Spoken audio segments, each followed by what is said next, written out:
Why are there so many film formats? What's 70mm, 35mm, IMAX? Why is Oppenheimer being shown in all these formats? And what's the best way to see Christopher Nolan's newest project? Oppenheimer has finally arrived in theaters, and there is a ton of buzz regarding how to watch the movie properly. We've seen a rise of grandiose directors hampering the correct way to watch a film in recent years. Denis Villeneuve begged his audience to watch Dune on the biggest screen imaginable, while Jordan Peele dazzled us with IMAX cameras in Nope. Fast forward a couple of years, and Christopher Nolan filmed his passion project, Oppenheimer, entirely on large format film stock, which is a combination of IMAX and Panavision 65mm projected into 70mm. According to Nolan, shooting on this format has a sharpness, clarity, and depth of image which is unparalleled. In short, IMAX 70mm is the only way to watch this film without losing much of the actual picture. If you decide to do it anyway else, then Oppenheimer will turn into Kroppenheimer. Unfortunately for you Nolanites and atomic bomb enthusiasts, there are only 30 movie theaters in the USA capable of showing 70mm IMAX, making it among the rarest viewing experiences. Luckily, we do live in NYC, and one of those theaters is AMC Lincoln Square, which has a whopping screen size of 97 feet by 76, making it one of the largest in the country. The 70mm print spans over 11 miles of film stock, weighing up to 600 pounds and runs through film projectors horizontally. Oppenheimer theaters are trotting out most of the 48 working IMAX 70mm projectors left in the world, which are absolute mammoth machines, holding 53 reels and would run 11 miles. Many fanatics are driving across the country doing 3 to 5 hour plus road trips for a 3-hour film. Therefore, the $100 million question is, at what cost should we see Oppenheimer in 70mm IMAX? Now, the structure of this video is going to detail the availability and what is ultimately the best possible way to see Oppenheimer. What's the next best thing, and so on and so forth. And if you should even bother with any other format. I'm not going to get into my opinion on the film, but if you really like to know, then let me know in the comments. Oppenheimer has changed the way we view formats, as everyone and their mom supposedly knows the difference. And not everyone has the time to see Oppenheimer in their preferred format, so this is exactly why I decided to see Oppenheimer in every format, so you don't have to. I'm sure many of you know by now that IMAX 70mm is the only way to watch Oppenheimer. At least that's what Chris Nolan would like to inform you on. I fortunately got lucky enough to snag a couple of tickets for me and my buddies to check out the film on its opening night. I got to sit around the back of the theater, and the screen just visually pops as I sat there watching this gorgeous picture for 3 hours. Oh my, what a fantastic experience it was. Oh boy, I can't wait to see it again in this format. Come on, man! Yeah, good luck getting any seat for IMAX 70mm. Scalpers have entered the chat now with tickets going for a near $1,000. I'm not sure who's paying that, but I definitely won't be. I mean, the only person more salty than me right now is Tom Cruise. So that's it. I sit down in sadness and depression as I'll never get to experience this film in IMAX 70mm once again. But yeah, this is the best way to see it. There is just no other way around it. There is just a more authentic approach to using film rather than digital. And it's not just a picture. I mean, the sound design is insane. I know how Nolan films can get with the sound mix, but I'm just gonna say that this movie is crazy loud. Plus, there are very few films to be shot in this format at this time, Nolan having a handful of those films. Now, I personally don't see any flaws with this format. However, if you're not keen to sitting through a 3-hour film where it constantly shifts in aspect ratios throughout the film, as if it's distracting, then that's exactly why there are other formats to check out. I don't mind it, honestly. Heck, some people don't even know when the aspect ratio changes, and some will just bug about it the entire time. Another con that may be present is if you're sitting in the first 5 rows or so, you're gonna get images that look like this, especially with Oppenheimer having so many close-up shots. I really do not recommend anyone see it this way, because if you got tickets to IMAX 70mm but are sectioned and all the way at the bottom, you may want to rethink your situation. On top of everything else I've just said, I can't speak for others, but with a giant screen so big, your eyes can wander a bit from left and right and top to bottom. But hey, if you don't care about those things, then hey, more power to you. I really hope they extend the IMAX run of this, because it's just gorgeous, and with the scale like a Nolan film, it's for sure the best way to experience it. So, what do you do when all these showtimes for this format are sold out across the world? You go to the next best thing. Alright, so it's not the end of the world. You didn't get to see the film in this gigantic presentation. You got the next best thing, 70mm. If you're one of those people that say, hey, size doesn't matter, then any other format will work just fine for you. I got to experience the 70mm in Union Square, and it is definitely a special experience. The aspect ratio comfortably sits at 220:1 for the full duration. There are no aspect ratio changes, and the quality is still at 12K, so it has a beautiful look to it. It's really wide and very cinematic, making it a locked position. So instead of seeing the beautiful Killian like this, you'll see him like this. So the showing that I was attending was at 9:50 a.m. on a Friday. Your boy was on a mission, I'm tired. But it was totally worth it, as I think this is the way to experience this film. The film grain is gorgeous. You got little specks here and there. It just adds so much more character to the overall nature of the film. I was in the theater with 4 other people because it's 9:50.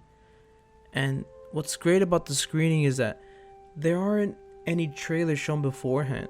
The movie's starting exactly at the time that it's supposed to. The sound was good for the most part, but didn't hit as hard as that IMAX showing. I've been seeing many questions about the 70mm prints of the film, saying how they are pretty much just standard screens with an old filter applied. And while the normies would definitely agree to that, others could see a key difference. I'll get to standard eventually, but 70mm screens are the second best viewing experiences for this film.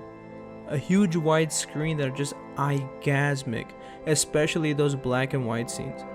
So no, it's not just a fancy way to say standard.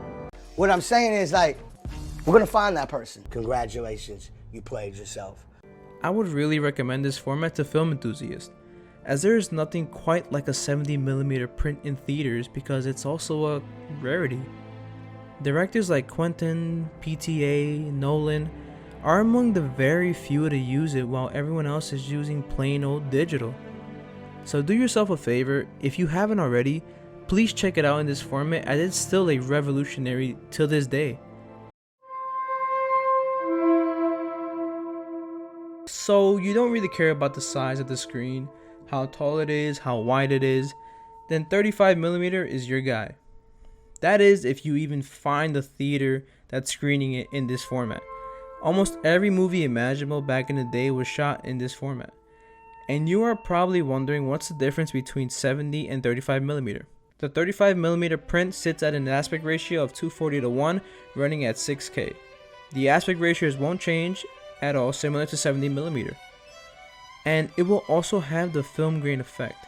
I saw this format a day after seeing it in IMAX 70mm, and may I say, what a drastic change. The faces were slimmer, thus the film having a kind of stretched image, and the picture was cut drastically. Everything stays in frame, however there is so much being cut that it was a little bizarre, to be honest. I got to see this in Nighthawk Prospect Park, which is one of 3 locations that are presenting Oppie in 35mm, which is just upsetting because it still is a pretty cool format. Just not sure if it's the best for Oppenheimer.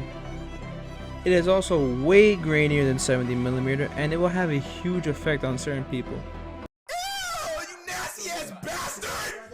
It's not the clearest picture, however the greatest thing about shooting on any film format is that the picture pops like any digital HD camera just wouldn't be able to do. At the end of the day, 35mm isn't the best format to view Oppenheimer, but it's still a very cool experience from a film lover like myself. IMAX Xenon and IMAX with laser. I'm going to mix these two together as the differences are extremely minor. Let's start with IMAX Xenon. Now IMAX Xenon can handle films at a resolution of 2K while having an aspect ratio of 190:1. This is similar to all the Marvel movies that are shot in IMAX while not being true IMAX. You'd still get a bigger image. While as with IMAX with laser, while formatted at 4K, the aspect ratio can change from its regular 240:1 to 190:1 to 1/43. Now I know what you're thinking. IMAX with laser must be the next best option to view Oppenheimer due to the IMAX change. And yes, if you want a bigger picture in those more impactful scenes, this is a more than pleasant way to view the film. However, we have now entered a territory so evil and so unpleasant known as LIMAX. That's just gross. That is hideous. You see, the issue with these IMAX screens is that they are theater dependent. Not every screen can have the aspect ratio changes, as they are straight up lying to you. It says IMAX with laser. I thought you said not so fast. Before heading to an IMAX with laser, be sure to do some research of the theater you're going to. For example, AMC in Times Square is the biggest offense, as it is just a slightly bigger screen than your normal local theater. I know, charging premium for much less. Disgusting! I got to see Dune in AMC Lincoln Square IMAX as well, and it was amazing, so I wanted my brother to experience it as well. But Times Square AMC IMAX had a more convenient showtime, so Eddie from 3 years ago had to learn the hard way and settle for garbage.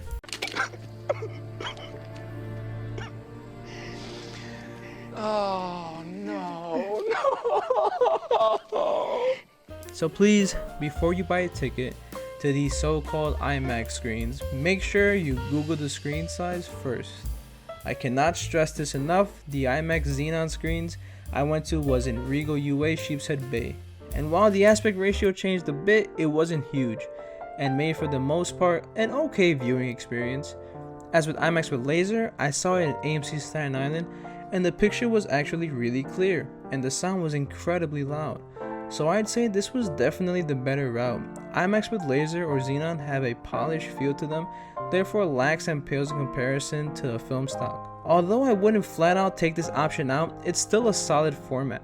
Now Dolby, I won't get much into it as it's very similar to many other formats I already talked about.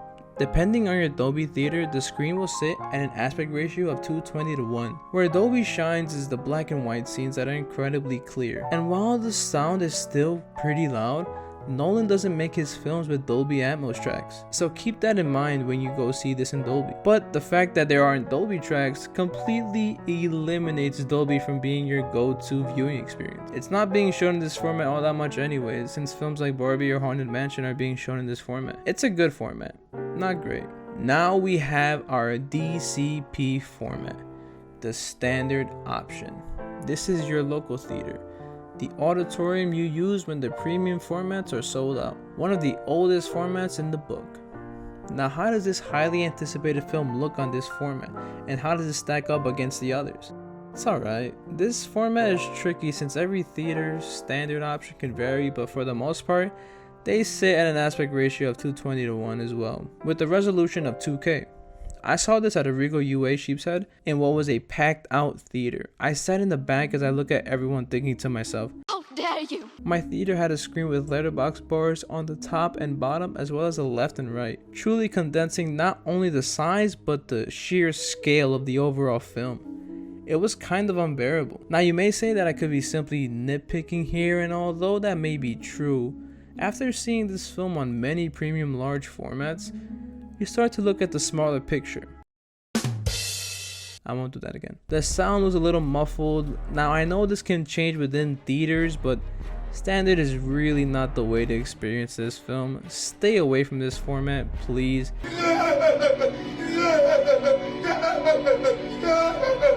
You should watch movies like 80 for Brady or Book Club here, not Oppenheimer. Many of you may already know the answer and how to view this film. I made this video so others can see how different formats can stack up against one another.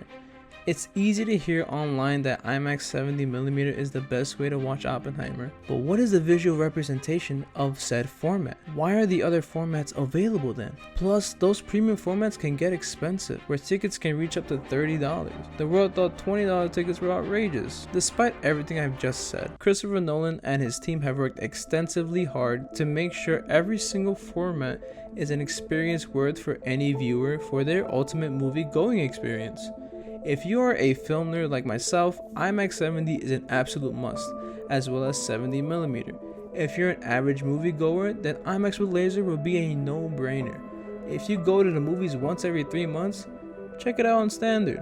I am no one to tell you where to watch your movies. If you don't care about any of that, watch it on your Apple Watch. Thank you guys so much for watching this video. Eagle took a short break, but we'll be back for sure. I had a blast working on this video, but man, I'm pretty tired. I had to see Oppenheimer 7 times to ensure the best possible format. I'm beat. But that's it from me. Please like and subscribe. Don't forget to follow me on Letterboxd, where I post daily because I watch a lot of movies. Let me know if you want more videos like these.